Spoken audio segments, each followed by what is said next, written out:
عرض سلام و ادب خدمت همه شما هموطنان، هم‌نیوران و پدران و مادران عزیز و گرامی قدرم. امیدوارم که تن صحت سلامت باشید. عزیزان دل، امروز ما همه شهروندان جمهوری تاجیکستان در حالت نوگوار قرار داریم، ولی وضعیت جهان امروز باز هم ما را مجبور میکند که آگاهی خود بهتر بسازیم تا در این تلاطم جهانی یک کشور خرد در آسیای مرکزی داریم به نام تاجیکستان و مشکل دوچار نشود و باز هم ما غرق این مشکلات جهانی نشویم. و همطوری که در طول تاریخ اگر نگاه کنیم، ما از همه کشورهای ابوالقدرت و هر کشور جنگی در هر کجای کشیدگی است ضربه اول رو ما دیدیم و همین طریق قطعی ما تا اینجا آمدین رسیدیم. اگر که نظر کنیم هم دیورون عزیز، در جنگ جهانی اول ما اگرچه زیر این جنگ داخل نشدیم، شوین نشدیم، ولی همطوری که میبینیم ما امارت بخارا داشتیم که پیش از آغاز حتی جنگ جهانی اول متاسفانه این کشور ما زیر نظارت روسیه وارد شد و بعدا کاملا استقلالش از دست داد و روسیه اون منطقه ما را زیر کنترل خود و زیر نفوذ خود گرفت. و در جنگ جهانی دوم هم اینچنین شهروندان ما برای با گیتلر جنگ کردن، با نازی ها در این جنگ اشتراک کردند و چندین شهروندان ما متاسفانه و هموطنان ما در این جنگ کشته شدند. و اگر ما پیش از اون هم نگاه کنیم، در جنگ های گذشته چه از جانب مغول برگرفته، چه از جانب خب اسکندر مکدونی و هزارها کسانی که به ما حمله کردن، ما میبینیم که ما متاسفانه در یک حمله ناگواری از هر جانبی کشته شدیم و فرزندان این سرزمین به شهادت رسیدند. حالا هم در جهان امروز حالت‌هایی میگذرد که ما باید 100% در این موضوع صحبت کنیم و موضوع خودمان، موضوع جامعه تاجیکستان رو در نظر بگیریم که ما در این واقعه‌های رخ می‌دهد در چه خریطه‌ای در آینده قرار خواهیم گرفت و این خریطه وسیعی که این حال موجود است، آیا ما واقعا میتونیم در آینده همین خریطه‌ای به اسم تاجیکستان داریم ایران نگاه بداریم و وسیع‌ترش کنیم؟ اگر دوستان امروز شاید احساس نکنن، ولی باید ما 100% مطمئن باشیم که هر طول 30 تا 40 تا 50 سال یا حدود 100 سال خریطه جهان تغییر پیدا میکنند. مثلا اگر نگاه کنیم سال 1920 نگاه کنیم، خریطه جهان کاملا فرق کننده است و دولت امپریای عثمانی ها هست، اون طرف امپریای فارس ها هست، این طریق دیگه ویزنتی و هزارها امپریاهای بزرگ جهان وجود داشتند. و بعد از آن سال 1945 ما میبینیم باز هم خریطه جهان دوباره تغییر پیدا کرد و نازی های آلمان به میان آمدن و باز هم خریطه جهان را متفاوت کردن. به هر حال ما در اینجا میبینیم که در همین تغییراتی که خریطه به میان میاد در مدت 50 تا 40 سال یا اینکه 100 سال ها، هر یک کشور ابوالقدرت و ملت ابوالقدرتی که در اونجا اقتصاد دارد، سلاح دارد، تنومندی دارد، میتواند یک نفوذ پیدا کند و در جامعه جهانی یک مناطق زمینی را، یک حدودی را برای خودش بر بگیرد. بر اساس همین ما باید نگاه کنیم و فکر کنیم که در آینده نه چندان دور که مشخص است که جنگ سوم جهانی رخ می‌دهد و عین حال یک پارچه هایش در این طرف اون طرف دارد رخ می‌دهد. آیا ما و شما در اون آسیای مرکزی که در شکی نیست که اگر که جنگی بزرگ به میان بیاید وارد این جنگ خواهد شد که یکی از جنگ‌های دقیقاً بر سر همین سرزمین ها خواهد بود، آیا ما و شما یگان سرزمین به خود خواهیم داشت و یا اینکه نه؟ آیا سرزمین تاجیکستان در خریطه آینده باقی خواهد ماند و یا اینکه نه؟ همین موضوع ما امروز بررسی خواهیم کرد. دوستان عزیز، پیش از آن که ما به این موضوع بر بگردیم و مفصل صحبت کنیم، من میخوام در یک موضوع دیگر صحبت کنیم و بعدا بر بگردیم به همین موضوع اصلی. موضوع اولی که ما میخوام امروز صحبت کنیم و بینندگان رو نظرشون رو جلب کنیم و توجهشون رو جلب کنیم، این پیرانسولان ما و پدران و مادران ما در تاجیکستان هستند و گروهی معیوبان یا اینکه معلولینی که عین حال از پول بازنشست و یا اینکه به اصطلاح روسی از پنسیه استفاده میکنن. دوستان گرامی، چند پیش در رسانه‌های مجازی در تاجیکستان نواری نشر شد که در باره وضع پیرانسولان تاجیکستان صحبت میره و رادیوی آزادی از چندین راهگذران و پیرانسولان کشور سوال کرد که وضعیت اونها در حالت امروزه چگونه است و آیا با این مقدار مبلغ از جانب حاکمیت به اونها جدا کرده می شود، همچون پول نفقه آیا برای اونها کافی هست و برای بچه اون رو مصرف میکنن و بچه چه حدودی برای زندگی اونها این پول میرسونن. دوستان گرامی، بیشتر مردمی که در این پرسش اشتراک کردن پیرانسولان بودن و تعداد زیادی اونها از کمبود پول بازنشست شکایت کردن و حتی یک پدر با اشک چشم در اینجا بسیار درد دل کرد و گفت که اون پولی که برای ما میتین حتی با همون یک قبش آر یا کلینچ آردی که برای ماهانه ما است به همون نمیرسه. یکی از همون پدرها گفت که برای من 280 سومونی معاش، یعنی همون نفقه تعیین کردن و از امتیازهایی که باید برای یک مرد فریلنسر یا بازنشست یا که پنسیونر جدا کرده می شود یا اینکه امتیاز داده می شود، از اونها برای ما تو امروز داده نمی شود و استفاده کرده نمی شود. مثلا امتیازها برای یک پیرانسول این در نقلیات عمومی دولتی اونها حتی توانایی سوار شدن و رفتن و آمدن رو بی پول باید داشته باشن و علاوه بر این از تمام تبابت هایی که در داخل تاجیکستان کرده می شود اونها باید برخورد باشن و علاوه بر این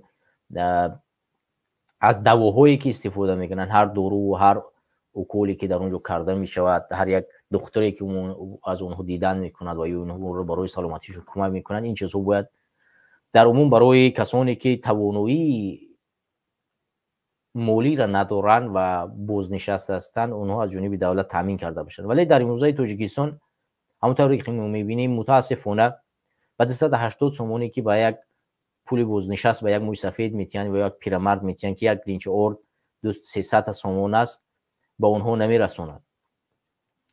هموطنان بیایید ما یک نوار از رادیوی آزادی در همین سمت به شما میرسونیم و علاوه بر این اخبارهای دیگری هم نشر شده است، بعد راجع به اونها صحبت میکنیم.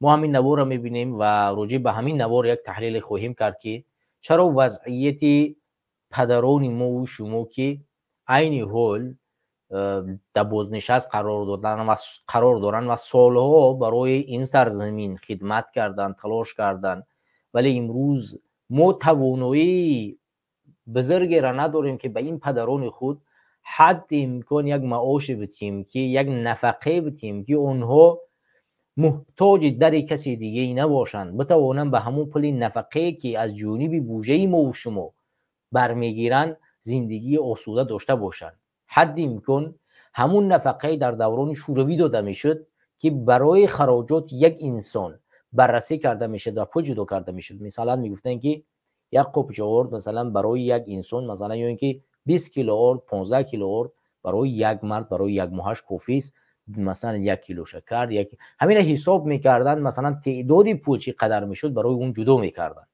ولی عین حال ما بدون حساب و حساب وضعیت کنونی داخل کشور توانایی جدا کردن پول یک نفقه پیرمرد توجیک رو نداریم و مسافران ما، پیرمردان ما و پدران ما امروز در یک حالت پستی و ذلت قرار دارند. بیایید این نوار را تماشا میکنیم و راجع این همین نوار یک تحلیل خواهیم کرد و صحبت ادامه میدیم.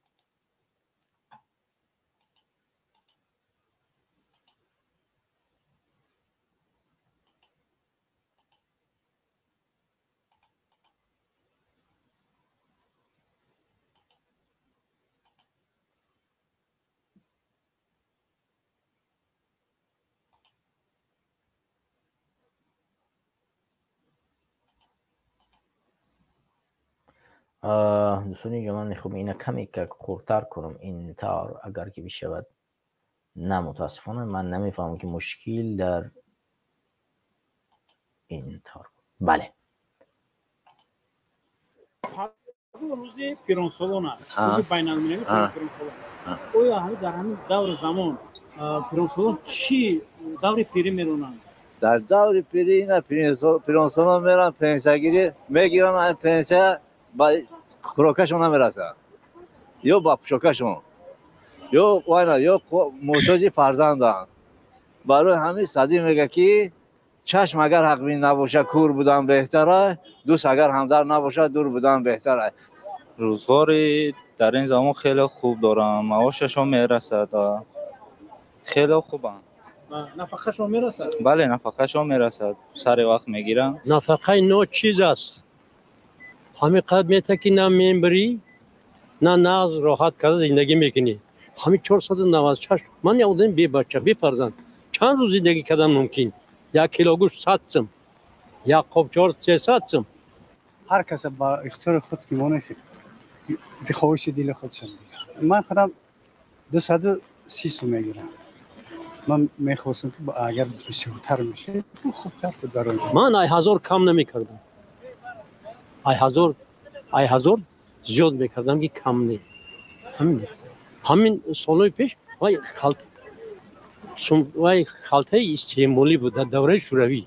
هم یک ماه یک آدم چند قدر خوراکش پوشاک همه را شد همین حساب کتاب میکردن معین میکردن.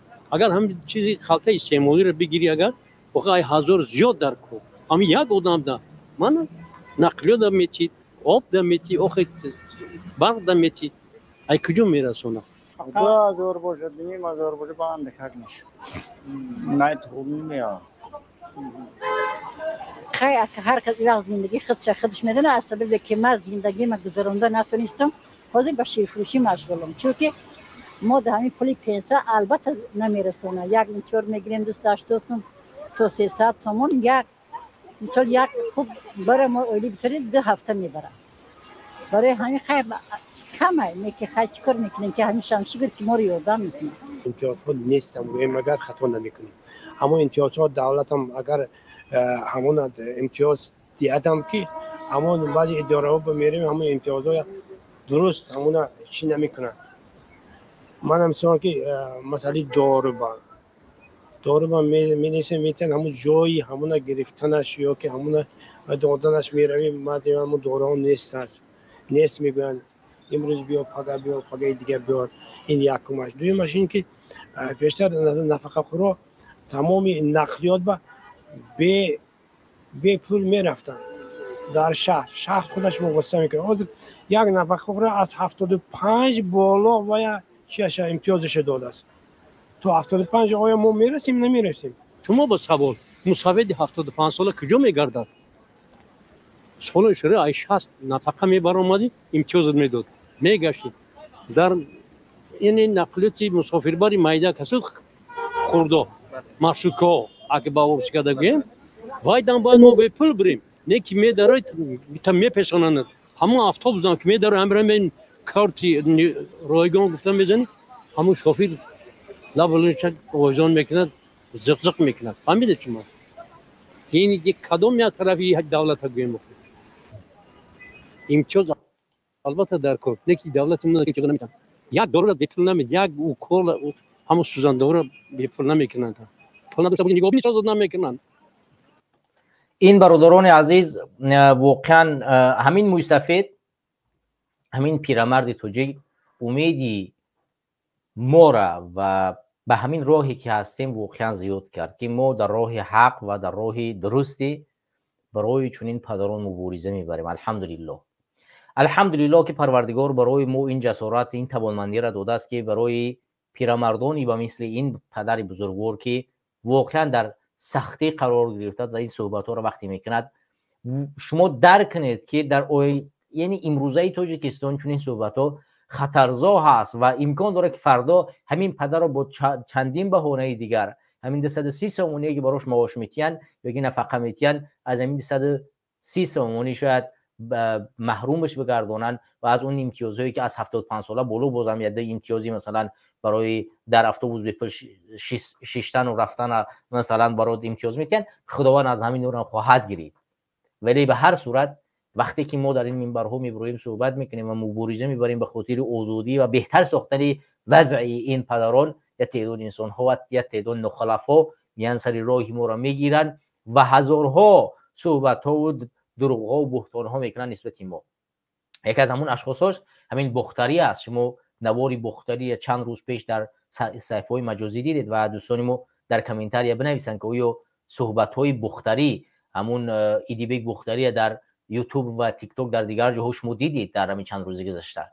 همین کسی که لگنبرداری همین حکومت بود و سالها هیچ ارزش‌های مخالفان نمون، تحقیر و توهین میکرد و با همون ریشی درازش به تاجیکستان برگشت و در داخل تاجیکستان هم با همون تبلیغ و تشویق حکومت امروزه مشغول بود. ولی چند روزی پیش شما دیدید که به چه حالت گرفتار شد. وقتی که ما میگوییم که برای پیرمرد این سرزمین، برای مادر این سرزمین، برای پدر این سرزمین، برای فرزند تو، برای فرزند خودم، برای فرزند یک کسی دیگر، برای هر یک شهروند تاجیکستان ما مبارزه میبریم و برای عدالت را برقرار کردن ما تلاش و کوشش میکنیم، جان فدایی میکنیم، شما با این باید باور اعتماد کنید و در کنار ما باید بمانید. وقتی که شما خاک به چشم مردم میپاشید و دروغ و بهتان میزنید و تهمت میکنید نسبت همین مخالفان، نسبت حرف حق این اشخاصی که میزنند، شما به این بلها گرفتار میشوید. همین خودی بختری علاقه خودش یک نشانه عدالت بدن در تاجیکستان است و در حق ما در حقایقی که ما میگیم که در تاجیکستان عدالت وجود نداره همین است که این بختری رفت به تاجیکستان، دیدید که نسبتش چه کارهایی صورت گرفت. ریشش را تراشیدن، هزارها تهمت بهتان نسبتش زدن، لط و کوبش کردن و از تاجیکستان به درگذشت کردن. به یک راهی مثلا تلاش و کوشش زحمت فرار کرد، از تاجیکستان گریخت و در بیرون برمد. باز هم چندین حکومت‌های دیگر چیکار کرده است؟ حقارت کرده گشت است که من فلان و بیسمدان میکنم.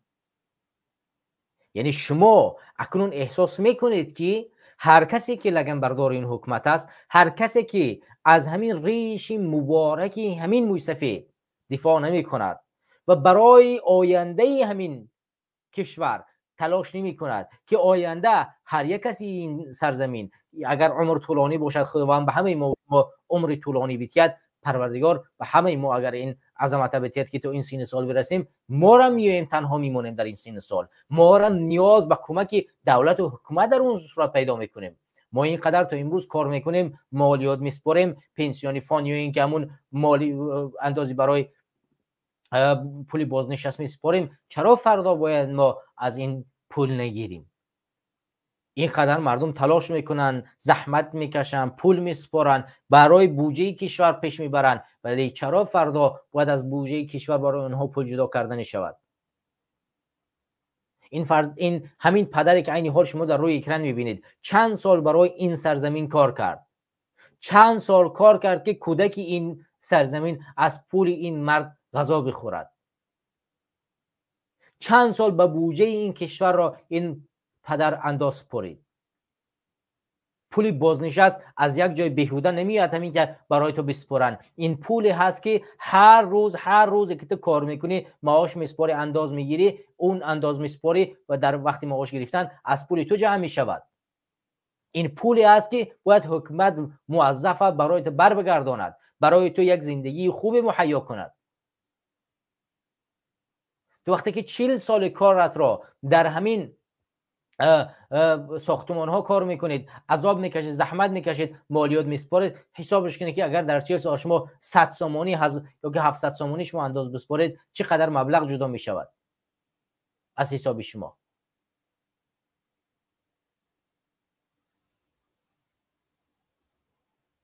پس 4 تا ایگس مثل این بختری، ایدیبی بختری دههای کارهای مزخرف در خارج کشور انجام میتین، تعریف و توصیف میکنن، دروغ و بهتان میگوین، تحقیر میکنن با مخالفا. وقتی تاجیکستان برمیگردن و این حالت روبرو میشوند و میبینن که این حرفی که ما میزدیم حرفی حقیقت بود و حقیقت خواهد ماند.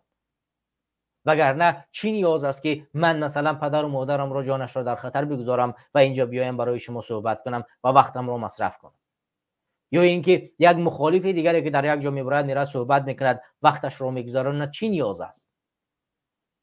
آیا نیاز برای همین مخالف وجود دارد که بیاید برای شما وقتش رو مصرف کند؟ نیاز هست؟ زندگیش 100% میرود بدون او را، مثل شما که میره یک جا کار میکنید، یک جا زندگی میکند و میرود. ولی درد این ملت، اذیت این ملت به این آزار میتید که باید به سر منبر برای آینده شما مبارزه ببرد.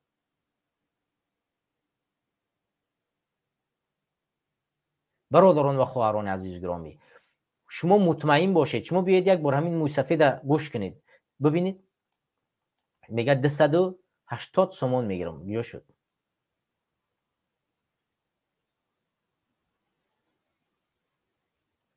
اینه گوش کنید.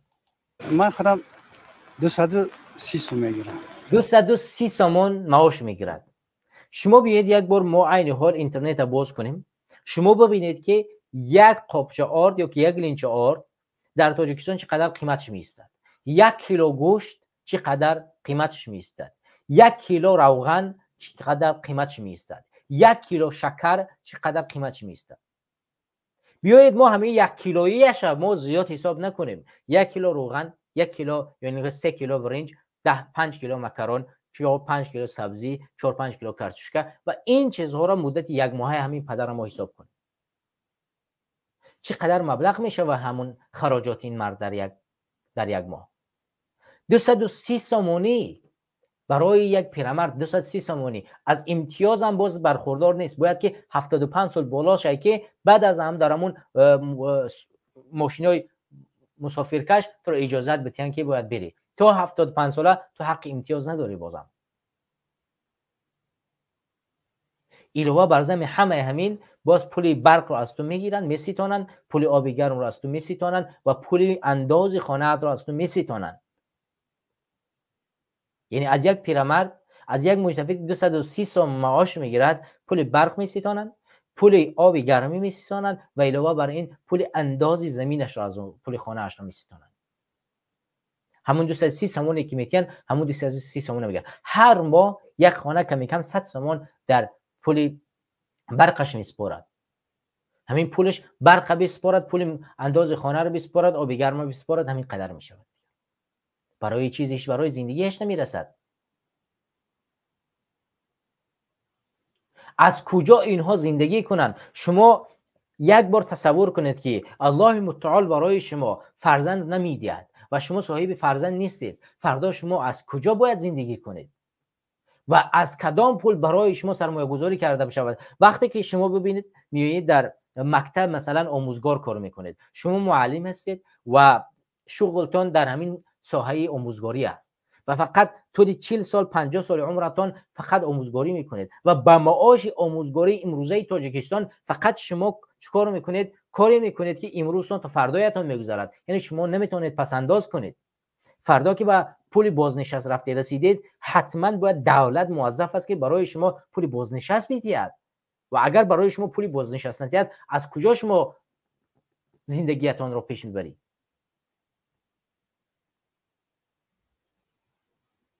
برای همین باید ما هر یک نقطه را باید نگاه کنیم که آینده از خود منتخب چی نکنیم. یا هر یک کسی ما میتونیم در حالت همین پدران قرار بگیریم.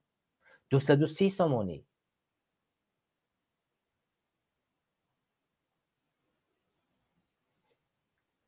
بیایید گوش کنیم. من میخواستم که اگر بسیارتر میشه تو خوبتر برای من 1000 کم نمیکردم. 1000 زیاد میکردم که کم نه. همین سالهای پیش وای خالته استعمالی بود در دوره شوروی. هم یک ماه یک آدم چند قدر خوراکش پوشاک همه را شد همین حساب کتاب میکردن، معین میکردن.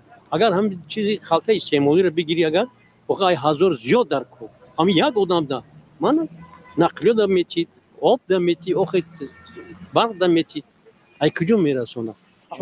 شما حرف همین پیرمرد همین پدر رو گوش کردید. میگه اگر به سمت من میبود، یعنی به خودی من میبود، من کمتر از 1000 سومون برای یک بازنشست پول جدا میکردم. در دوران شوروی برای ما خلطه امتیاز، یعنی همون خلطه ای که برای مصرفات یک انسان در یک ماه بود، برای همون پول میدادن. عین حال 1000 سومون برای همون نمیرسوند. من پول آب میتیم، پول برق میتیم، پول انداز خانه میسپارم. علاوه بر این من باید خرید و خورد و خوراک خود را داشته باشم. ولی اگر که ما نگاه کنیم یک نبیره پرزیدنت، یک فرزند پرزیدنت، یک خش دور دوری پرزیدنت 10 میلیارد سوم در بانک‌های جهانی دارد و هزارها ماشین‌های قیمت بها در طرفشان در تاجیکستان میگردند. ولی این پیرمرد در بدترین حالت و شرایط قرار دارد. خودتون یک بار تصور کنید. خدا هزار باشد نیم هزار باشه با هم دکک میشه نه تو میاد خیلی هر کس یک زندگی خودش میدونه از سبب که من زندگی ما گذرانده نتونستم حاضر به شیر فروشی مشغولم، چون که ما در همین پول پیسه البته نمیرسونه. یک اینچور میگیریم 280 تا 300 تومان، یک مثال یک خوب برای ما اولی بسیاری 2 هفته میبره. شما ببینید یک کلینچ آرد 280 تا 300 تومان از تاجیکستان. اون پدر گفت که من در یک ماه 230 تومان پول نفقه میگیرم. شما یک بار حسابات کنید 230 تومان پول نفقه میگیری ولی 280 تومان تا 300 تومان یک لینچ آرد تو میستد. با اون پول چگونه زندگی میکنی تو؟ حالا شما تصور کنید یک فرزند شما فردا معلول به دنیا می آید. تو خودت که نمیدانی که فردا از تو چی فرزندی به دنیا می آید. الله متعال داناست از این کار. تو خودت که نمیدانی که فردا خودت معلول نشه. الان میره در ماشین یک جا حی میکنی، در ماشین یک جا رانندگی میکنی، با یک خدا نکنه با یک تصادف روبرو میشوی. فردا راه گشتن نمیتونی، معلول میشوی. همین زندگی که عین حال همین پیرانسالان در تاجیکستان دارن روی سر خودت برمیگردد. و اگر امروز تلاش نمیکنی بر خاطر بهتر ساختن وضعیت، فردا نوبت خودت است. هیچ کس نمیدونه فردا در چه حالت قرار دارد. فکر میکنید این قدر نفری که در تاجیکستان امروز معلولن، اونها میخواستن چون این باشن که با پول 200 تومان یا 300 تومان یک زمان منتظر شوند که کسی 100 تومان میگیرن یا اینکه برن در قضای کوچه‌های سامانی و این طرف اون طرف تلبندگی کنن. اونها که این چیزا نمیخواهند. اونها رو پروردگار اینجور خلق کرده است و ما و شما موظفیم این نفرا را چکار کنیم؟ از صدقات و خیرات و اندازه که حکومت را بهتر میسازیم برای اونها چکار کنیم؟ شرایط مهیا بسازیم. چرا دولت‌های دیگر توانستن این کار انجام بدن، ما و شما نمیتونیم این کار انجام بدیم؟ مگر ما ادعاهای آریایی نمیکنیم، ادعاهای سازندگی نمیکنیم، ادعاهای فرهنگ قوی و غنی نمیکنیم؟ مگر وقتی یک ملت فرهنگ غنی و قوی دارد چرا باید تو این درجه پایان بیاد بخنبد؟ ما وقتی که یک فرهنگ بای داریم، وقتی که ما آریاییم، سازنده هستیم، چرا امروز باید پدران ما تا این حالت قرار بگیرن؟ چرا مادران ما تا این حالت قرار بگیرن؟ چرا معلولین ما امروز توانایی غذا خوردن و مستقیم نداشته باشن، باید برن تلبندگی کنن در قدای کوچه ها؟ هاشم گدا یک از نویسندگان مشهور کشور ما و شما، یک از اکتیورهای مشهور کشور ما و شما، امروز در قدای کوچه های دوشنبه تلبندگی میکند. مجبور می شود کتاب‌های نابوده‌اش را به یک پول ناچیز بفروشد و برای خودش زندگی بگذراند. برای ما و شما ننگ حیا نیست؟ کجا را نگاه کنیم؟ بیاید فکر یک برادر را در استودیو پیوست شده است میگیریم و برمیگردیم به موضوع اصلی بس. سلام علیکم برادر، بفرمو. برادر صبور. سلام علیکم اکا جون، سوز خوبه؟ و علیکم. قبول زنده باشین، بفرمایید. بفرمایید. اصلا طبیعتا ما کوشش میکنیم که بیشتر قبول نکنیم، ولی به هر صورت بفرمایید. نه با قبول کنه فکر دیگران هم گوش کنه خوبه. من در همین تما گفتم که بهدا غلطه این ملت ما پوستش غلط شده گیه در غلومی با همون غلومی که میزنی کور میفرمونی میزنی کور میفرمونی خیلی شده. مادری که همین 280 سوم معاش میگیرن او را خوبشون میشه. برای چی گویه من میشناسم کمپیر و مسافده که نیمی عمر زیاد در درون پختچینی دست خطی پختچینگی با فکرم خدا دروغ نکنه ای 208 سم هم خیلی ابو فهم ای 208 سم همین گیده تا 180 سم بود 40 سم دباویتش کردم 220 سم بود همین خیلی بود انا اگر گویش شما که یا عمر در درون پخته چینه دستاتون خطی نیم عمر زیاد در درون پخته کار کرده اتوی چنگاه کردیم خیلی مایلی اگه خب که با هیچ نگو با برای همون پنسان باید که بس ترمه میکنن و همه میبرن ترمه میکنن بعد دیگه چکو میکنیم گپ دیده اتوی تا دیده ای پراپاگاندا را پدری مادری ما در گردنشون گرفتگیان در کلوهشون جو کردگیان چوپلوسو بعد همین گپت اتویت فرزن چه هم خیلی اتویت میتیه خیلی خب که یک نگو خیلی جدا نگو باید اون کس نفهمه با نبرن ترمه ممکنه اگر گویی که مثال میگیره مادر پدر برای ایق نباید برن طرف ترمه کنن تو باید نیمی عمر در پخته چینی گذاشتگی تو باید اویلی که خوب گیری درجه ای معلمو هم پنسای خوب گیری برای چی که تو دستات قطع مهنت کرگی من نمیدونم بودجه دولت برداشتگی نه نگو خب که من میترسم به خدایی تا نگو که شب خوب نمیبر یک کس نمیشه نبیم بسرشه انا ای خیلی هم پدر و مادرای ما همین خیلی فرزندای ما هم همین خیلی خودشونه به دیوونگی خودشونه به من نمیدونم دایوسی خودشونه به بیسوادی میزنن اگر خوب عقلشون میرسه جهان دیده شدگیان روسیه هم گشتگیان قرقیزستان هم قزاقستان هم تو امریکا تو جایی نیست که تاجیک ما نرفته باشه همه جا رفتگیان جهان دیده شدگیان نیکی میترسن گپ زنن برای چی که پدر و مادرش هم خیلی کلونش کردگیان نگو بچه هم که سرد میکنن برای که میگه که سویت نداره انای زمستان چقدر خنک میشه چیکار میکنن ای مایلی انده همین بیا نمیزنن مونا نمیبرن ترممون نمیکنن مایلی ما در تاریکی میشینیم آخه پدر و مادر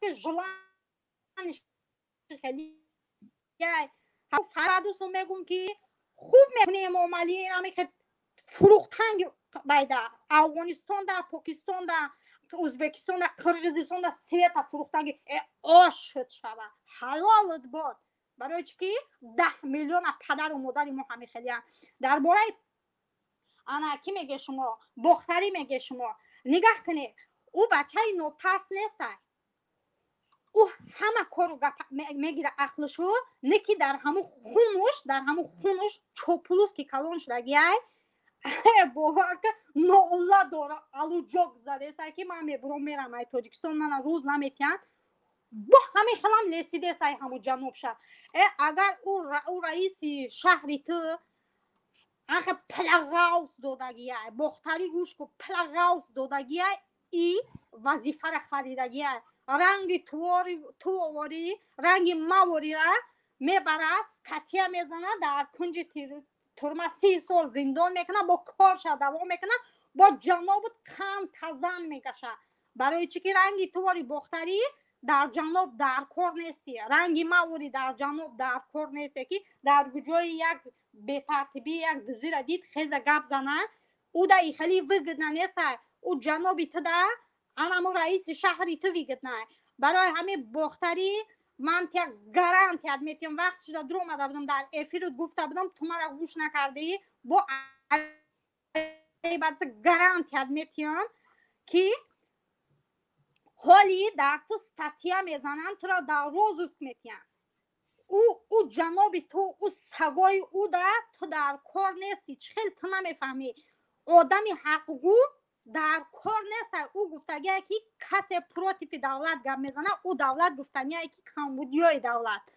در دهنش پران من جواب شمیتیم گفتگیه تو چخیل نمیفهمی تو خیسی اکو او قصیویت تو میدونی که جنوبی تو سیویت میفروشه در پاکستان در افغانستان در ازبکستان در قزاقستان در جمعه فروشه با ایش قویل نمیشه من هم رفیق دارم ای قرقیزستان دوگانای من میگن ما ای شما سوید میخریم در اخبارای ما میگن در اخبارای شما نمیگن میگن نگاه کن تو در باره سوید گپ میزدی میترسی در باره سوید گپ زنی تو 100% او سال به سویتی در زندگی کردی این سال هم زندگی کردنی کرده است اوجه سر شدگی تو داری تم گاو نمیزنی تو را خسته کدومی دیگه علاوه مونده که اون همون شهری برای همون رئیس شهر خی تلا تلا کو اون موسرا بیده اوجا اون اوش خونه کرده فروخته سه ایخه اوخه تو را پستاوت کرده تو را کسی حالا کرد که تیگه پخیزی گاو زنی او بیاین او را مثال میگیرم همه آدم های تا حالا کرگن حالی میاین همین رئیس شهر میگن که این دیدی آدم برای تو گفتگی او آده سومتیا و سوم کار میکنن سومتیا بودر شکر کلن میگیره زاتو تو روزسته رنگی مواری گپی حق زدی روزسته با یک استاتیا میدونی چه خیلی استاتیا با همی استاتیا یا عمر میگردی خدا اکی نشوه خدا این سال ما تو 25 سال ای تپک دفع کنیم زندان بریم هم تو خلاص شوی همو من به خدا همو فرزندای من دشنام کردگی دستاش خطی نشون دادگی من چه فرزندی تر چیکار میکنم گفته نه که با همو گیره کرد که دلی من سیخ زد دلی من سوخت برای هوای بنام خدا همین چه خیلی باشه نباشه میل خدا نگهبانش باشه او چی گناهی کرده نکرده در پیش پروردگار خودش جواب میگه در گپاش خودش جواب میگه در پیش پروردگار نه که او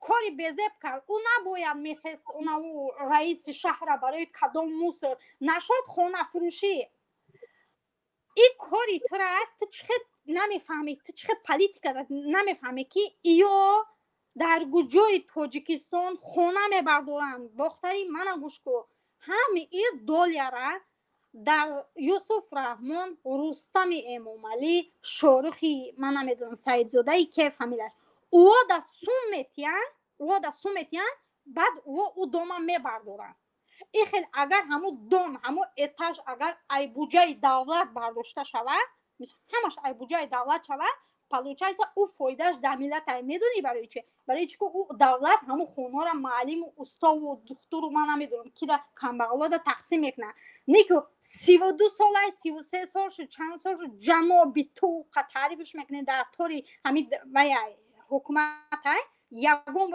ای بودجه دولت برداشتگی نیست دوم با تقسیم کنن فقط این زمین های تاجیکستان تقسیم کردگیان شخصی کردگیان خود چون رنگ میگی که من نمیدونم او تاجیکستان تولد کردگیان میگیرن زمین تاجیکستان او بیزنسمن دا میتین میگن که تین ای تو دا اجازت این ای زمین من تا دا اجازت دادگیم که بوده که زمین همون رستم های میتین میگه اتاج همه برداری 4 تا آشیانه پایانش میگه حق شما میگه حق شما دا میتی یا که یکم اتاج پول مگزین میکنی من مقصدش ارندش میتیم خزانش من میشم انا او ای خد دگور میکنم تو چقدر به عقل یک رئیس شهری تو دزم اگر 20% همو خونه سوزا را در کیسهش میزنه 80% او در کیسه رستم میره این دامادای خسر بچه های امامعلی دا میره تو پروسته حالی حقیقتا دا نمیدونی در یا که تو میدونی خودت بکرکی میاندازی تو نمیدونی در ملت در دولت ما چه گپ گذشته سه تو خستی نیتات آدم قپیدی ها او اجازت میتیه ها او 20% میگیره در کیسهش میزنه نه که تو نمیدونی که 80% او در رستم امامعلی میره تو خودت پستا کردی اگر او هم ای جای کارش گیرن کو ای او در نوبرات ویگد نمیشه با میخزن همون وظیفه همیشه رئیس شهری تره باید ای دیگه همی خیلی با میفروشن فهمیده سی میفروشن در تاجیکستان پروستاتر جای کار نمیتین چه خیلی تا همی کارا را نمیدونم تو قویل نمیشه همی کارا دا تا همی کارا قبول نداری ای روی به عقلی تا خیلی حیاتی خودت سوزوندی باور که من نمیخوام یا همین داجه این همین چی نام داره یا تای دیگهش یک کلاش کروتی فوچیدگی نامش ای خاطرم برام همو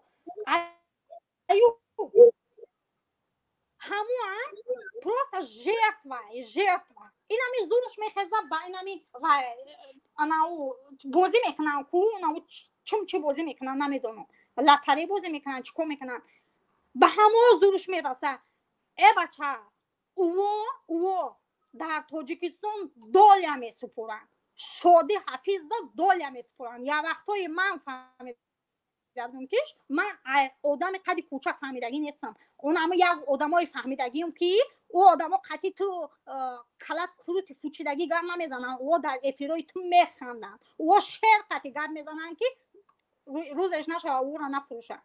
او میگن که همینمی بوزینگرا یا وقتی شده حفیظ ده، من نمیدونم شده حفیظش که شده حفیظ دول میدادن. برای همین تو ایو بسیار جان نکن، اگر برن همو هم محکم کنن ایو هم پول کار میکنن، نه که تا میبرن محکم میکنن. تو میمری خیزی در بوره سویت گپ زنی، میمری خیزی در بوره مهاجرا گپ زنی، خودت به دستی خودت برده مهاجرا فروخته استای اوش نمیدونم تهمت میکنی پروتیف اوکراین گاز اوش میبری پوشا پیروود میگی تو عقل نداری، این عقل اهمیت نمیتن، نه که این عقل باید ویگد نه او اهمیت میتن. او میرن همون آدم میگن که این امیره پیروود کرده، اون همون آدم پولش هم میگیرن. بعد همون مهاجرایی که میقپنشون 5000 شون میگیرن، شادی کرده دیرین دیرین کرده پریده بو میخزن بو همون رسیه ده میمونن. به ناموس تو یگون گناه نداری، تو را 5000 رو میگیرن. اینا 5000 ما را گرفتن و 4 کس دیپارت کردن، زاتو من نکردن 5000 ما گرفتن و تو 5000 داده با یه هفته پس با میبرن تا وقتی با 2 هفته پس با میبرن تا میبری وطنت برگردی خاک در سر دوخی. اگر مریم در همون روسیه میمری، ایدس یگم روس میمری یا که من نمیدونم یگم بلندی میرفتی نصیب بوده باشه. اگر مردی هم رنگ همون شرواری رفتی انقلاب کردی میمری، همون قوم رو ببینی. خیلی با اگر تو مردانه مردی با یک کودک کوچولکی تو یا اهل اولادی تو یا من نمیدونم تو در وای میمونی، در استوریا میمونی، خیلی با یا یاردمت میکنه همون آینده همون ملت کی میشه، همون با هم فرزندی تو یا همین طرف فرزند تو مردی در انقلاب فرزند تا یاردم میکنه، فرزندت با یکم فایده میبینه ای هوای خطر ای غلامی آزاد میشه. دچو الا تو پایم ریشاشون اینمی قدری برای فلسطین برای کیم که خودکش بگونه برای از خودشون نشون میتین. اون یا چند تا دیگر سوریه را میبره با ایزو نکشیده هم پدر و مادرای را برای محکم کنی فرزنداشون خودکش بگونه پرستن میبری برای ملت خودت کنی اخی هم کره تلخت میکفه یا با استیفا رحمانوف گویی. بعد همین گفتنیم که این پدر و مادری ما را خود غم نته اکای جان در خوکی پود مرم، پدر مادری ما مرغن غلام بودن غلام میمرن. اگر همین آینده اگر همین ما سردی آدم ها فرزندای خودمون نجات کنیم نجاتیم ممکن ای خیلی به امید پدری مادری ما همین 150 سن بس ایش همون نانی قاق و چای قاق میگه باشه بس هایمه داشتم. با یک گپی دیگه باور میکنه در تاجیکستان خالدینی که خریمه بیاری یا مردم سویت هسته کار میکنن، بعد سویت کشی سر میشه سویت بیایی سر میشه با اون میکشی میمونی شوخی او چیه 2 ساعت خالدینی در میگرونی. سال دیگه با گرمی میشه در سویت میمونیش کار نمیکنن برای چی یک سال او به سویت گشت ها زیرا تکنیکا اگر در سویت پسند نباشن او کار نمیکنن سوزن 2 بار سویت بیاره و میمرن. نس خالدینی داریم باور کن نه او ونتیلاتوری او چی میگن شونا او خونه کنک و خونه گرم کنک نه او داریم نه او تیک داریم نه میکروالنوفکا داریم نه نمی یگم خیلمون دخوفکا داریم همه هم علاوی نداریم که نون در دخوفکا پزیم یک پیلتای 4 کنجه داریم اگر یک شوربا را میمونی 3 ساعت میجوشه برای چی که سوید مل میکنه در هوای گرمی سوید مل میکنه مجبوری روی ای کوچه و تپک جمع کنی بیاری همون شوربا تا جوشونی او در همین زندگی راضی هم برای چی که ما را گنرالومان همین زندگی در راضی هم ما را گنرالومان این همین رو 6000 سومون کار کرد یک بیچاره سرکوب کرد پگه مردنی نداره پگه او حقی کمبغل صغیره را خورده او دنیا شفیق میکنن همین روز کار تا خورسند در تاجیکستان به پیش عقلش نمیگیره که 1 سال پس احوالش چی میشه. من نمیدونم 2-3 سال پس دیگه بعد 25 سال با قرضای خطای دادن در کره با چند تای وطن شمیتیه برای چی که ما ملت به سوادیم. من مکتب خوندگی نیستم، نه که من مکتب مبارزه را گوش کردگیم. من گپ مبارز در مغز سری من جا گرفتگیه. مکتب خوندگی نیستم، برای همین فرق نداشته. برای که عقلت گیره در همین دولت و دولت داری، او فرق نداشته مکتب خوندی نخوندی. گلانی تو ناموس داشته باشی، تو همین من نمیدونم گپی قبول کنی. بعد بخشی بسیاری بعد گپ زدم با یک تالی در اینترنت ها برمدگم، من نمیدونم او ای کجان توبه کردم خدا برای یک بازی چیه اکا جون 100,000 اکا جون 50,000 خیلی موده. همه پدر و مادر ندارن، یا گپو میکنن یا حقارتو میکنن. همه دخترها اکا ندارن، پدر و مادر ندارن، ای درونی کدو شدگی هن. اگر همین خیلی شدگی باشن او دولتی ما چیکار میکنن؟ همین را جمع کنه ای بایه در پیش ایران و در پیش اوان ای بای فلانی تا نمیشترو کنم، اولادی نمیشترم ای بای پیرخری پدرنلاد ای بای برای 2 سامپل همه بازی داتا در همه اینترنت میبری ای بای من ایس چوپلوسا شرمنده موقعیزم در روی اینترنت در روی دنیا ایزا میکشی بنو میخودا ایوزو جنابش همه خیلی ای برای چی که اگر همه پریزیدنت تو پای به سواد باشه خلق همو خیلی میشه. همه خیلی کاردگیه. همه 32 سال 33 سال ده به سواد دایوس دروغگو شیطان خودزن خودکش بیگانه پرست. من نمیدونم این ملت از چه خیلی نجات دادن در کره من اوجه دیگه نمیدونم. برای همین بختری تو لوچه ایروی به سیویتی گب میزدی ستاتی ایروی میکنن حالی هویت میکنن خوش روسته تو نا توی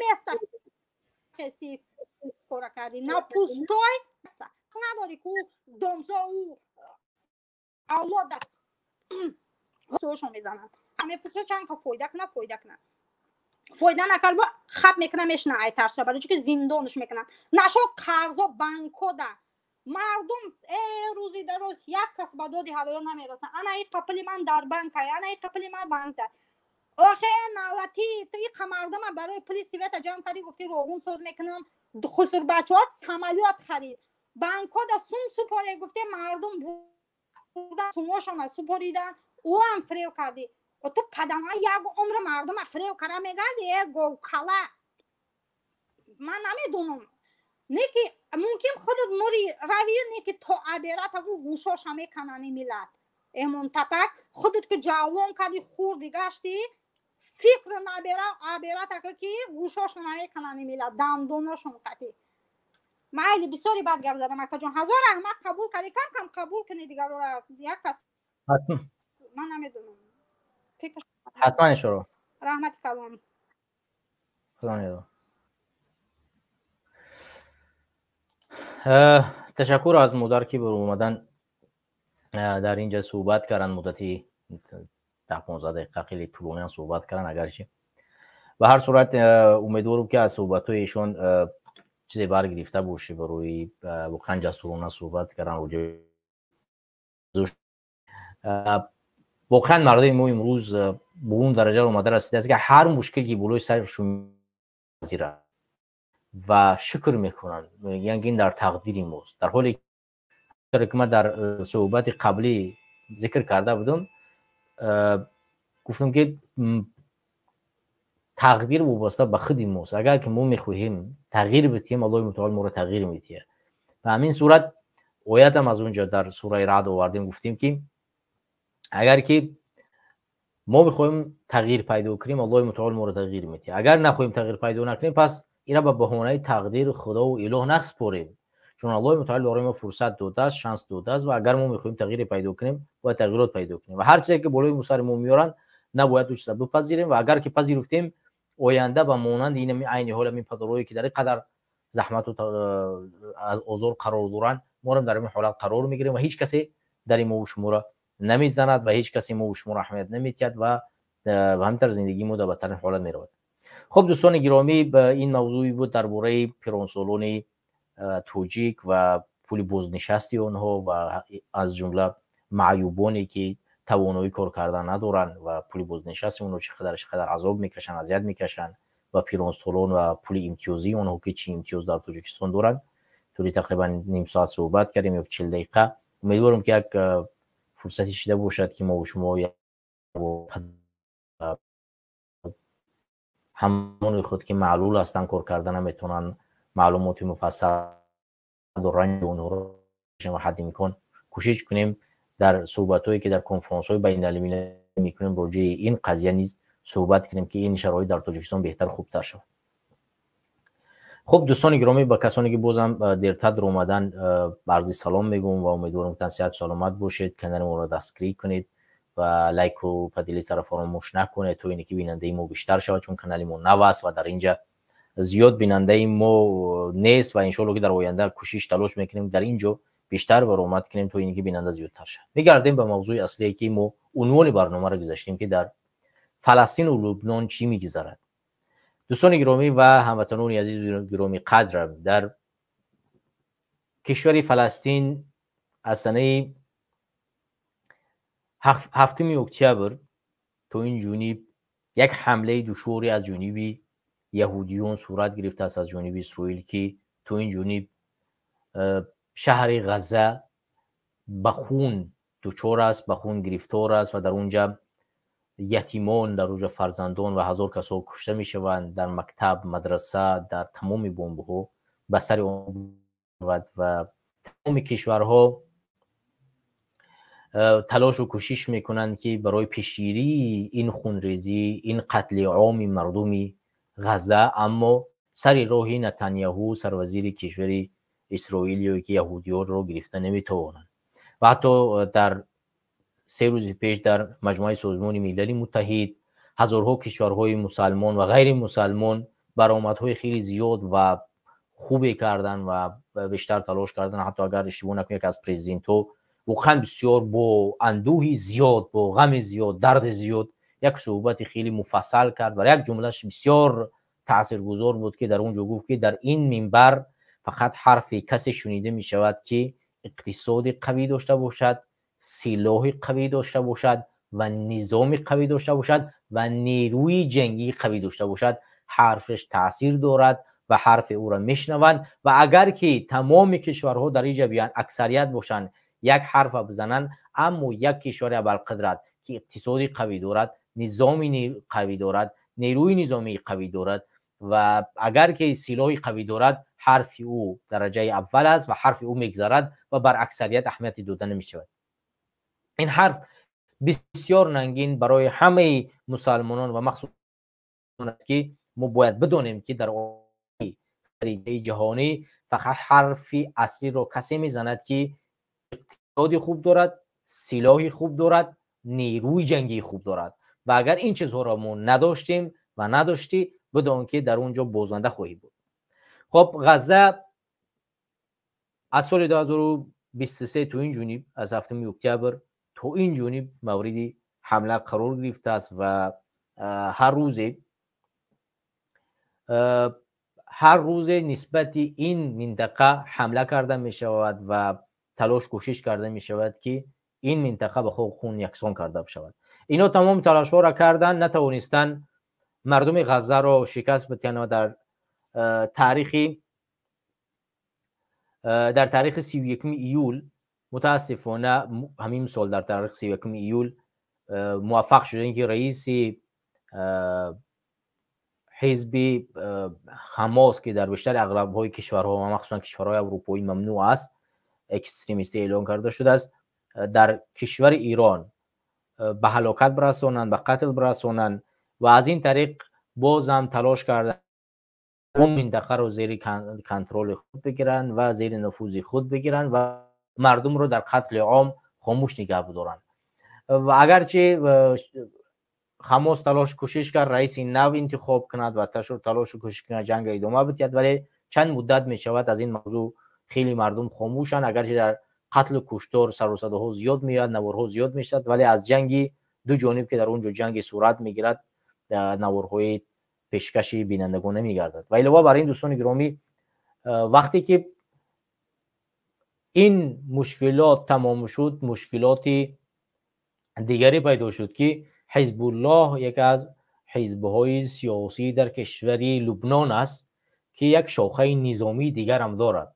یعنی اگر شما حزب الله با یک حزب الله یک شما اگر تصور داشته باشید، حزب الله یک حزب سیاسی شیعه است که در لبنان سالهاست در سر قدرت است، حتی در پارلمان این کشور وکیل ها دارد یا اینکه دپوتات دارد و از تقریبا سالهای اشتباه نکنم 2014 این جانب بعد از اون که در سوریه و یا اینکه بهار عرب به میان اومد و در اینجا انقلاب در دولت‌های عربی به میان اومد، دولت‌های عربی کوشش کردن انقلاب و سوریه، مخصوصا سوریه یک کشوری بود که در اونجا انقلابچیان زیاد بودن و می‌خواستن اشد به سر و اثر قدرت بگردن و اینجا همین حزب الله با کمک ایران یک شاخه نظامی تشکیل کرد که در این شاخه حسن نصرالله رئیس این حزب گذاشته شد، همین شاخه نظامی، و اینا وارد سوریه شدند و در سوریه مسلمان ها را در اونجا مخصوصا سنی مذهب ها را بسیار کشتند و علاوه بر اینکه با داعش هم در این منطقه جنگیدند و داعش ها هم به قتل رساندند. اینا دستشون در اینجا در خون بود، ولی به هر صورت اینا وقتی که جنگ در سوریه تمام شد دوباره به لبنان برگشتن و در لبنان جبهه تشکیل دادن در مقابل اسرائیل. اینا سالها شد در مقابل اسرائیل می جنگیدن، تلاش و کوشش میکردن ولی موفق نشدن تو اون کارهایی را که باید انجام میدادن انجام میدن. ولی در تاریخ اگر اشتباه نکنم در تاریخ 28 بود، همین 27 همین ماه یا که 28 همین ماه اسرائیل با یک معلومات اخبار داد که حسن نصرالله در یک زیر ساختمانی که در اونجا جسم میگذرون در اونجا به قتل رسانده است و با چندین نظامیان با چندین فرماندهانی که در نزد او قرار داشتند. حالا بعد از قتل حسن نصرالله امروز باز هم اخبارهای زیادی نشر شد که اسرائیل هر روز بمباران میکنند موقعه های حزب الله رو در کشور لبنان و علاوه بر این امروز برای بار اول کوشش کرده است که زمینی به زمین لبنان حمله کند. حالا زیاد کارشناسان بازم به این نظرند که اصلا اسرائیل یا اینکه یهودیان این منطقه یک خریطه بزرگی را در نظر گرفتند. یک خریطه بزرگی را در نظر گرفتن که بیشتر کشورهای عربی زیر اسرائیل بزرگ باید بدرویند. بر اساس همین نقشه اسرائیل تلاش میکند که محور جنگ را در کشورهای عربی تشکیل بکند و از این طریق قطعی چکار کند؟ تلاش و کوشش کند که وارد لبنان شود، وارد این کشورها شود و از همین طریق همون کشوری که خودشان میخواهند یعنی اسرائیل بزرگ رو تشکیل کنند. حتی بیشتر کارشناسان بازم به همین نظرند که وقتی که حماس به 7 اکتبر به کشور اسرائیل یا اینکه به همین کشور اسرائیل حمله کرد، در اینجا خود اسرائیل این نفوذ براش داد که اونها توانایی حمله کردن به سرزمین اسرائیل را داشته باشند. مثلا چندین راکت های پرتافتند به سرزمین اونها خورد و حتی موفق شدن که داخل سرزمین اسرائیل شوند و چندین نفر را در اونجا اسیر بگیرند. مثلا در اینجا کارشناسان نقطه دیگری را مثال میارن که اگر که دوستان در نظر داشته باشند، ایران در 13 ماه اپریل همین سال بعد از یک حمله قوی اسرائیل مسئولگرایی ایران در عراق مجبور شد که به خاک اسرائیل حمله هوایی کند. زیاده از چند هزار موشک پرتاب کرد و پهپادهای را کرد، ولی اینها یگان دانش به سرزمین اسرائیل نخورد و در تار آسمان اینها برگردانیده شدند. زیادی کارشناسان این نکته را در نظر میگیرند و میگویند که چگونه اسرائیل با حماس با یک امکانیت خیلی کوچک توانست به خاک اسرائیل حمله کند، موفق شود چندین جای ها را بزند، ولی ایران با این قدر پهپادها و موشک‌های دقیق پیشرفته نتوانست یک موشک یا دو موشک در جای‌های دقیق در خاک اسرائیل بزند. با اون قدر چیزی که طول 1.5 تا 2 ساعت فقط موشک‌ها از جانب از داخل خاک ایران به خاک اسرائیل مستقیما چکار کرده شدن، روان کرده شدن، ولی تعداد 1 تا 2 دانه در یک جای این کشور خورد یا نخورد، زیادی آنها نخورد، در حالی که وقتی که حماس چند راکت رو که امروز روان کرده بود، اونها واقعا به خاک این سرزمین چکار کردن، به خاک اسرائیل بردن و اونها موفق شدن با همون چرخبال هایی که دوچرخه داشتن، پاراشوت خطی اومدن وارد سرزمین اسرائیل شدن و از اونجا اسیر گرفتن چند تعدادی نفر رو. حالا زیادی کارکنان بر این عقیدن، اما ما یک بار دیگه نظر کنیم که حالت امروزه در چه حالت قرار دارد و زیادی مردم هم، و اگر که ما اخبارها رو نظر کنیم و کارشناسای سیاسی گلوبالی نگاه کنیم میبینیم که مردم به این نظرن که جنگ اوکراین و روسیه و این جانب جنگ اسرائیل با کشورهای مسلمان علل خصوص فلسطین، لبنان، یمن و این چونین ایران، این نشانه جنگ سوم جهان است و اگر که این طور ادامه کند در طول 10 سالهای آینده خریطه جهان تغییر پیدا میکند. مثلا من دیروز یک کارشناس را بسیار روند برنامه‌اش و چیش تماشا کردم، گوش کردم، اون به این عقیده است که در تاریخ، در خریطه آینده کشور امکانیت از بین نبوچیدن را دارند، یا اینکه ایران ناپدید خواهد شد در آسیای مرکزی و یا اینکه اسرائیل. هر این کشور در عرصه ناپدید شوی قرار دارند و اگر جنگ تمام عیار و جهان در این منطقه رخ بدهد، در این شکی نیست که یا ایران باقی میماند و این سرزمین را با کمک امریکا و یا این دیگر طرف جلب میکند و اسرائیل را از بین میبرد، و یا اینه که اسرائیل موفق میشه و دمون اسرائیل بزرگ را در این مناطق، در مناطقی که عین حال وجود دارد و لبنان و این طرف عراق و سوریه و این طریق در اینجا تشکیل میکند و ایران را از بین میبرد، و یا اینکه کلا یک جنگی میشود که در اونجا مشخص نیست چقدر تعداد انسان‌ها کشته میشوند.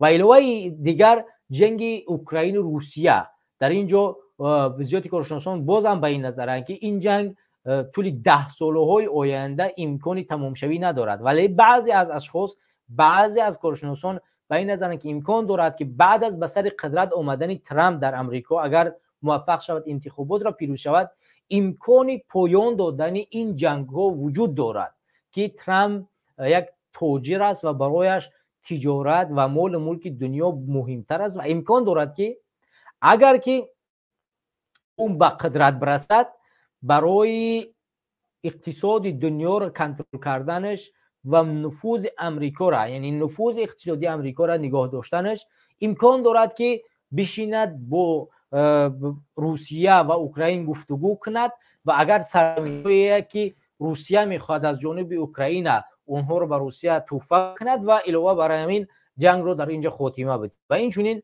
در اسرائیل و فلسطین و لبنان و لیبیا و این کشورها در اینجا هم همین گونه کارها را انجام میدهد و اسرائیل را و نتانیاهو را در جایش میشناند و نمیگذارد که از همون مرزایی که دارد مرزا بیرونتر برود. و علاوه بر این ایران که یک کشور امروز اول قدرت دومی جهان میتونیم بگیم به شمار میرود، او را در جایش میشناند و نمیگذارد که در اینجا پیش برود. دوستان گرامی، بیاید ما از رادیوی آزادی درباره حسن نصرالله، رئیس حزب نظامی که در بیشتر کشورها ممنوع است، از همین رادیو به سمت شما برسانیم و عقیده. دوستان گرامی، من این حرفایی را که میزنم فقط نظری بنده نیست، این نظری کارشناسان و اخبارهایی که از کل اینترنت و کارشناسا و ویدیوها برای شما پیدا کردم و من فقط نظر ایشون رو برای شما ارائه کردم. ببین من این اخبار رو برای شما از همین رادیوی آزادی پیشکش کنم و این رو با هم بخوانیم.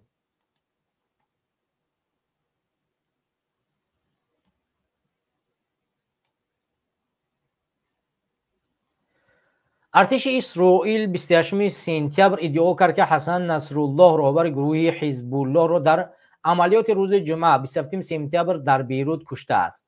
حسن نصرالله بیش از 30 سال راه و بخش اعضای جنوبی لبنان را زیر نظارت داشت.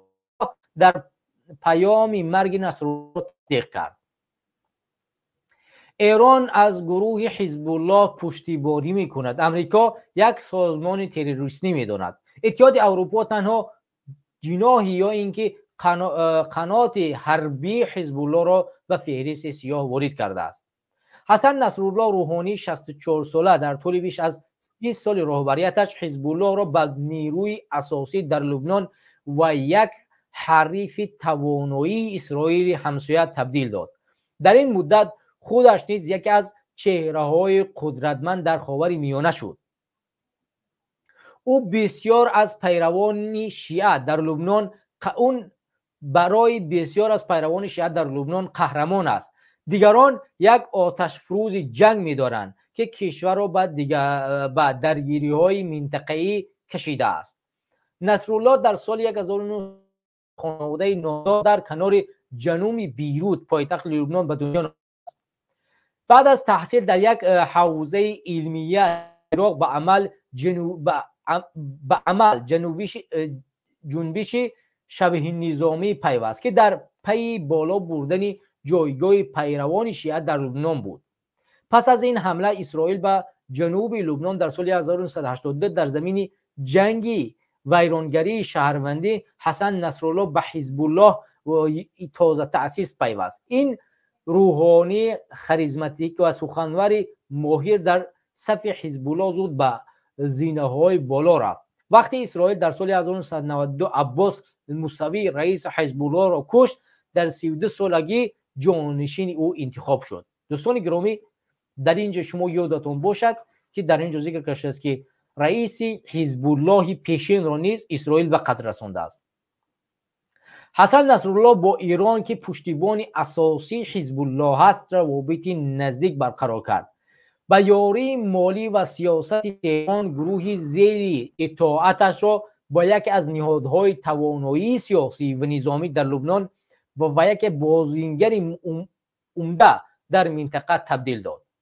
جنگ حزب الله علیه اسرائیل سبب حمایت نصرالله در داخل و بیرون لبنان شد. در سال 2000 در پی حملات دوامدار الله اسرائیل بعد از 18 سال اشغال نیروی خود را از جنوب لبنان بیرون کرد. ربوده شدن 2 سرباز اسرائیلی از سوی حزب الله در سال 2006 باعث به جنگ خراب ویرانی 34 روزی به اسرائیل گردید. با وجود ویرانی ها و تلفات جنگی جانی، جنگ نفوذ حزب الله را در لبنان و منطقه بالا برد. حزب الله زیر رهبر حسن نصرالله در جریان جنگ داخلی سوریه به مدد رئیس جمهور بشار اسد رفت. شبه نظامی زیر حمایه ایران در عراق و یمن ترمیم داد و به گروه فلسطین حماس که از سوی امریکا و اتحادیه اروپا تروریست اعتراف شده است کمک کرد. حزب الله همزمان در تشکیل بمبگذاری مرگبار و یک مرکز جماعی یهودیان در سال 1990 به بوئنوس آیرس پایتخت آرژانتین متهم می شود. حسن نصرالله در 2 دهه اخیر در میان مردم بسیار کم دیده شده است. اکثر طرفدارانش تنها توانستند تلویزیون شاهد مشاربه شدن ریش یک زمان سیاهش گشتند. او سیله یا عمامه سیاه به سر به سبب نگرانی های امنیتی اکثر وقت توسط ویدیو و از مکان های مخفی پیام می دهد. خب دوستان گرامی، از شورای جنگ در غزه در ماه اکتبر سال 2023 حزب الله و اسرائیل پیوسته به یکدیگر حمله می کنند. سازمان نصرالله در ماه اخیر دچار شکست بزرگ شد. اسرائیل اعضای کلیدی حزب الله را کشته، یک بخش مهمی ارسنال‌های نظامی آن را خنثی و ارتباطش را قطع کرد. او در پی حمله‌های احتمالی اسرائیل به دستگاه‌های محاربتی که اعضای حزب الله استفاده می‌بردند به اسرائیل هشدار داده بود که سزایش را خواهد داد. این پیام حسن نصرالله روز 19 سپتامبر صدا داد. ارتش اسرائیل روز 28 سپتامبر اعلام کرد که روز پیش و اوش و شماره از فرماندهان حزب الله در بیروت کشته شدند.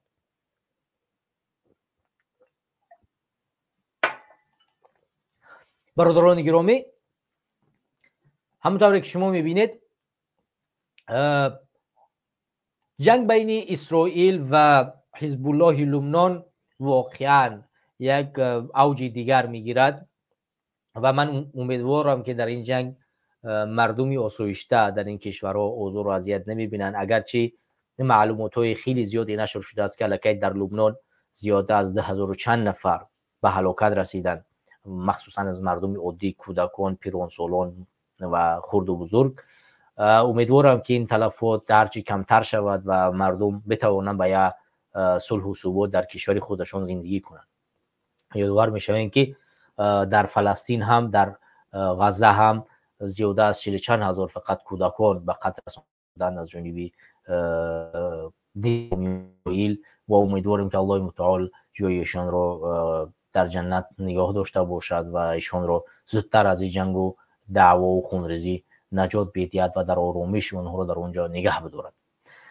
برادران عزیز قدرم، در اینجا متاسفانه مشکلات جنگی اونقدر بزرگ می شود که امکان دارد که این جنگ به آسیای مرکزی کشیده شود. شما اگر ببینید زیادی کارشناسان به این عقیده هستند که امروز و فردا امکان دارد که جنگ بین اسرائیل و ایران تشکیل کرده شود، شروع شود و بعد از شروع این جنگ بین دو کشور شما مطمئن باشید که آسیای مرکزی که ایران در محور اون قرار دارد دقیق است که به این جنگ کشیده می شود و تمام کشورها به خون کشیده خواهند شد و مخصوصا افغانستان، تاجیکستان و این کشورهایی که به ایران هم مرز هستند و مطمئن باشید که مشکلات در این آسیای مرکزی به میان می آید و خریدها تغییر پیدا می کنند و اگر ما شما تلاش نکنیم در این برنامه ها و کوشش نکنیم تلاش کنیم که آینده مشکلات ها نجات بدهیم، مطمئن باشید که آینده ما نمیتوانیم مطمئن تاجیکان خودمون در سرزمین خودمون با اسم تاجیک مسلمان زندگی کرده میتوانیم یا اینکه نمیتوانیم. همین مشکلاتی که بالای مردم فلسطین اومد، همین مشکلاتی بالای مردم لبنان اومد، همین مشکلاتی بالای مردم یمن اومد، همین مشکلاتی که امروز بالای مردم ایران میآید بالای همه ما خواهد اومد و کشورهای ابرقدرت که این نفوذ اقتصادی، نفوذ نظامی، نفوذ سیاسی دارند هیچ وقت برای ما و شما، برای آینده ما و شما کار نمیکنن و تلاش کوشش میکنن که ما و شما را اداره کنن و اگر اداره کردن نتوانستن همین طوری که غزه را به خون به خاک یکسان کردن ما و شما را به خاک یکسان میکنن. ما در اینجا طرفدار جنگ نیستیم و از هیچ حزب سیاسی طرفداری نمیکنیم در این جنگ، ولی به هر صورت وقتی که مردم آسایشته کشته میشوند این برای بشریت، برای انسانیت واقعا ذلت است که ما در عصر 21 چنان تصاویر را از جنگ‌های می‌بینیم که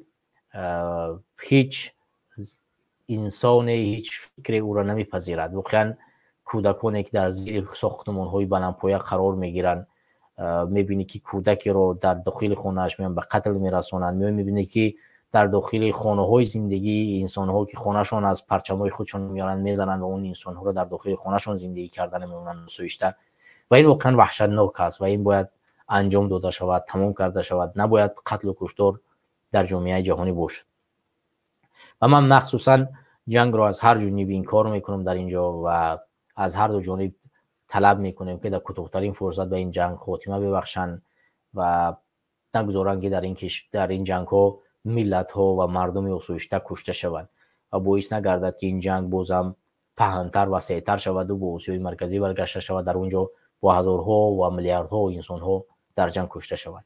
دوستان گرامی، دیگر وقت طولانی نمیکنیم. یک برادرم درمدن اگر که پیوست شو کنیم صحبت داشته باشن و بعدا ان شاء الله که برنامه رو تمام میکنیم. برادر مهاجر سلام علیکم فرمایید. و علیکم السلام. نجی خوب نکرد. بله و علیکم السلام. نجی خوب نکرد. میشه شما خوب هستین برادر؟ الحمدلله. اکا جان نام درام همین افیرتون دیدیم موضوعتون درباره چی باشه اکا؟ برادر مشکلی به امروزه جنگی بین اسرائیل و فلسطین و اینچنین اسرائیل و لبنان و مخصوصا جنگ اخیری که لبنان اسرائیل از طریق زمینی به لبنان حمله کرد، این موضوع صحبت کردیم و علاوه بر این در موضوع اولی که صحبت کردیم موضوع بازنشسته و یا اینکه نفقه مردم تاجیک بود، پیرانسولان این نفقه خوری تاجیکستان. خب بله، جنگی که واقعا مردم فلسطین رو در چه حالت قرار دارند. خب معلوم است که وضعیت مردم فلسطین از وضعیت امروزه مردم تاجیکستان یعنی ما تر است، برای آنکه واقعا ما با این ظلم ظالمان سر خم کرده ایم. واقعا ما حرف گفتن نمیتونیم در برابر آنها، ولی مردم فلسطین رو بینید که در برابر آنها سر خم نکردند. هر چقدر قدرتی که دارند با آنها تازه جنگیده شدند و هر کدام آنها رو که به قتل میرسونند اونها شهید میشوند. خوب ولی خب مردم تاجیکستان ما رو در حالت خیلی سخت قرار دارد، در حالت وضعی، در حالت پست. باید مردم کوشش کنند که حالت خود رو تغییر دهند. خب نفقه پیرانسولان هم معلوم است که اونقدر نفقه خوب ندارند، چون نفقه آنها معلوم است که غارت میکنند شب و روز. و دیگر در مسئله که مثلا وضعیت ما خوب زمین معلوم است که زمین را فروختن حالا در وطن در همه جا معلوم است. خب در همون کتاب هایی که خوب طلبا میخونند در مکتب در همون کتاب های نوشتگی هم معلوم است اگر ما یک چند سال دیگر صبر کنیم همه خیر واقعا از یک طرف میبینید که یک همسایه کشور اومد، از طرف دیگرش ازبک ها، از طرف دیگر افغان ها که صاحب زمین ها ما هستیم، زمین ها رو خریدگی هستیم و این تاجیکستان رو از دست میدهیم. اگر خودتون شاید در سالهای آینده تاجیکستان از خریطه بیرون شود، شاید نباشد.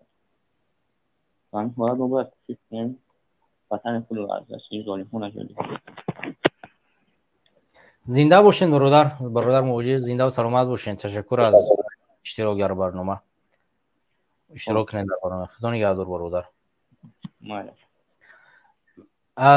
همونطور که برادر ذکر کردن واقعا یک حالت خیلی خطرناک وجود دارد و مخصوصا اینکه طالبان چند روز اخیر یک بیانیه نشر کردن و در اون بیانیه ذکر کردن که مرزهای کشور رو معین میکنند که مرزهای افغانستان از کجا تا کجا شروع میشود و این خودش یک بهانه جنگ تمام عیار در آسیای مرکزی است که اونها یک شک شبهه در کشورهای خرد که با افغانستان مرز دارند در اونها ایجاد میکنند، یعنی این سرزمین ماست و بر اساس اون به کشورت حمله میکنند و کشورت رو خواهند گرفت.